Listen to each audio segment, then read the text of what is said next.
ഇനി നമുക്ക് ഉണക്കയിലയും മാങ്ങയും കൂടി ഇട്ടിട്ട് തേങ്ങ അരച്ച കറി വെക്കാം. അതിനായിട്ട് മിക്സിയുടെ ജാറിലേക്ക് കുറച്ച് തേങ്ങ എടുത്തിട്ടുണ്ട്. ഇനി ഇതിലേക്ക് ചേർത്ത് കൊടുക്കുന്നത് മഞ്ഞൾപ്പൊടിയാണ്. ഇനി നമുക്ക് മല്ലിപ്പൊടി ചേർത്ത് കൊടുക്കാം, മുളക് പൊടി ചേർത്ത് കൊടുക്കാം. ഇനി ഇതിലേക്ക് ചേർത്ത് കൊടുക്കാൻ പോകുന്നത് വെളുത്തുള്ളിയാണ് ചേർത്ത് കൊടുക്കുന്നത്. ഒരു ചെറിയൊരു കഷ്ണം ഇഞ്ചി ചേർത്ത് കൊടുത്തിട്ടുണ്ട്. ഒരു ചെറിയ ഉള്ളി രണ്ടായിട്ട് കട്ട് ചെയ്തതും ചേർത്ത് കൊടുത്തിട്ട് വെള്ളം ഒഴിച്ചിട്ട് നന്നായിട്ടൊന്ന് അരച്ചെടുക്കാം. ഉണക്കയില വെള്ളത്തിലിട്ടതിന് ശേഷം അതിൻ്റെ ഉപ്പൊക്കെ കളഞ്ഞ് കഴുകി വൃത്തിയാക്കി എടുത്തിട്ടുണ്ട്. ഇനി ഇതിലേക്ക് ഒരു പൂള് മാങ്ങയാണ് ചേർത്ത് കൊടുത്തിരിക്കുന്നത്. 4-5 പച്ചമുളക് ചേർത്ത് കൊടുത്തിട്ടുണ്ട്. കറിവേപ്പില ചേർത്ത് കൊടുത്തിട്ടുണ്ട്.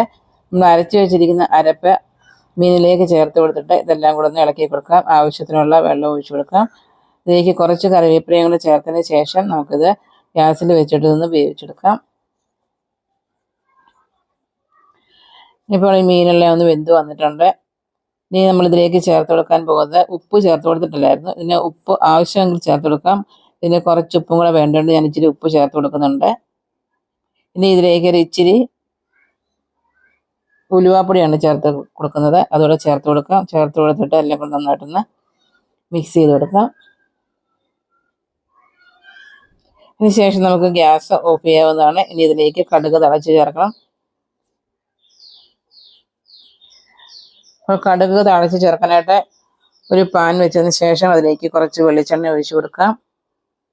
ഇതിലേക്ക് കടുക് ചേർത്ത് കൊടുക്കാം. കടുകൊക്കെ ഇത് പൊട്ടി വന്നതിന് ശേഷം ഇതിലേക്ക് ചെറിയ ഉള്ളി കട്ട് ചെയ്ത് ചേർത്ത് കൊടുക്കാം.